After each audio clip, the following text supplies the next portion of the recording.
It's time for the Daily Stand Up Podcast presented by AgileDad with your host, Lee Henson. Without any further ado, let's get started. Let me tell you, this last week has been such a whirlwind, but I would be remiss if I did not express my gratitude for a couple of very, very special things that happened last week. So, for those of you who may have missed it, Agile Dad had an opportunity to do our Giving Back series where we hosted some military veterans for a very, very special Certified Scrum Master and Certified Scrum Product Owner class.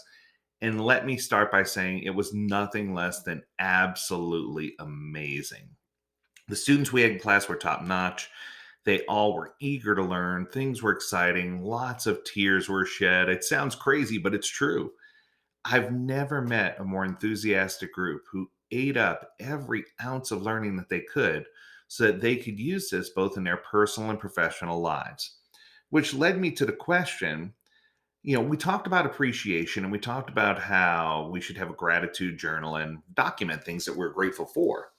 But the question came, how do I continue to give back, but what do I expect of those who give back?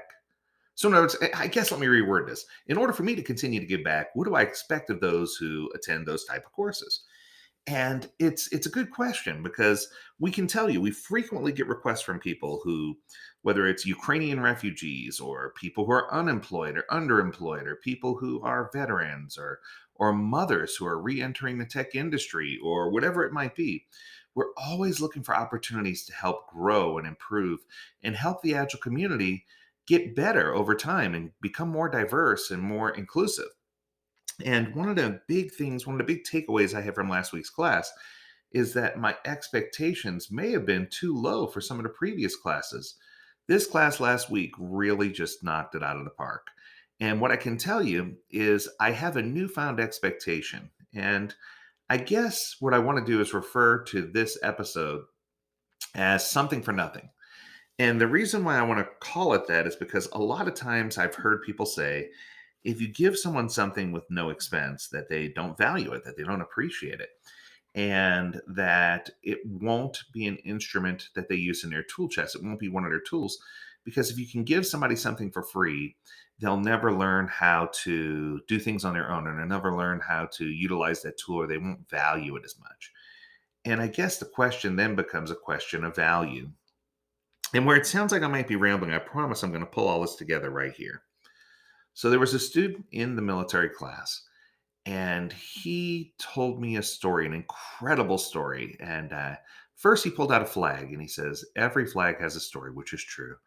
And he went on to tell me about this flag and how it went through combat missions with him up and down the mountains of Afghanistan and how rugged it was and how special and sacred this flag was to him and how it stood for all the things that he valued both in his personal and professional life. At which point he talked about the class and all the takeaways that he had from there and expressed to me that he wanted me to have that flag. Now, this isn't about me, but it's about that art of giving. And at that point, I realized that not only did he realize the value of the class, but that everyone in attendance realized just how urgent and important this was and just how life changing this could be. So I guess my whole question for you is, what tools or techniques do you use to give back and how do you impact the lives of others and still, find ways to continue on your journey, knowing that not everything is going to be a something for nothing outcome. There, that was kind of the pull together.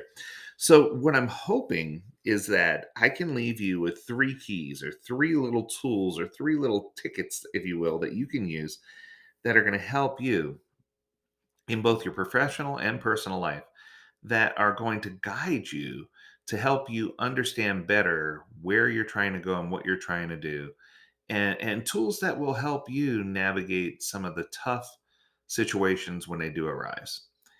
And that first tool, the first tool I want to talk about is where you lay your head is where you are. And I know that sounds crazy, but there are too many people who think outside of where they actually are.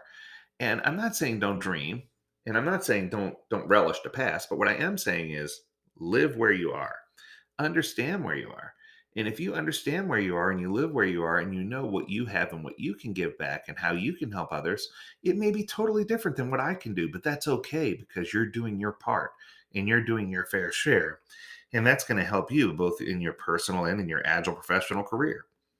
Coming in at number two, tool number two, I will tell you is make certain to give as much as you can. And you always hear me say, lose yourself in the service of others.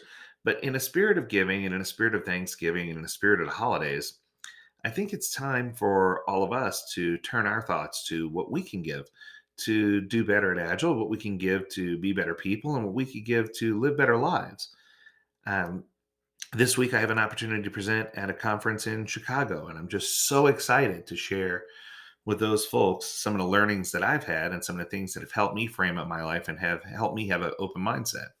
And I think that if we can have an open mindset when it comes to giving and giving back, that it's going to help us improve who we are. And third is the one that everyone's expecting: never stop showing gratitude. Find new and creative ways to express your gratitude, whether it's leaving a feedback or leaving a comment or sending an email or sending a card, a postage card, a regular greeting card via postage, for crying out loud. Whatever you need to do, it doesn't matter where you are. These things are inexpensive and simple to do, and they'll help frame up how you approach tough challenges. One of the things that I've realized is that throughout my life, when I approached tough challenges with what I felt was no information or the inability to make a decision, it became very, very difficult for me to understand all of the natural data around it. There was no way I could spend all the time I needed to research every topic to figure everything out before I made a confident decision. But the times where I made a decision based on what I knew and had confidence in that decision, I realized that the decision that I made was most often the right one, and that I felt good about having done something. And even if I realized later that that decision wasn't the best decision, it gave me the ability to pivot and change if necessary. And isn't that what Agile's all about? About pivoting and changing. So I guess I just want to close this episode by saying, be grateful for those who are around you. Be grateful for those who bear gifts, but also be a person who can give. And the more you give, the more you receive. And I just hope that each one of you will take an opportunity to do something to give back. And I look forward to sharing with you additional information, regarding Agile and regarding life all throughout 2022 into 2023 and beyond. But I hope that you'll take an opportunity to spend that time that you need to with your families and with those you love. Spend that time with your friends and your neighbors and your pets, and take care of those that are around you. Because the more you do for others, the more others are going to do for you.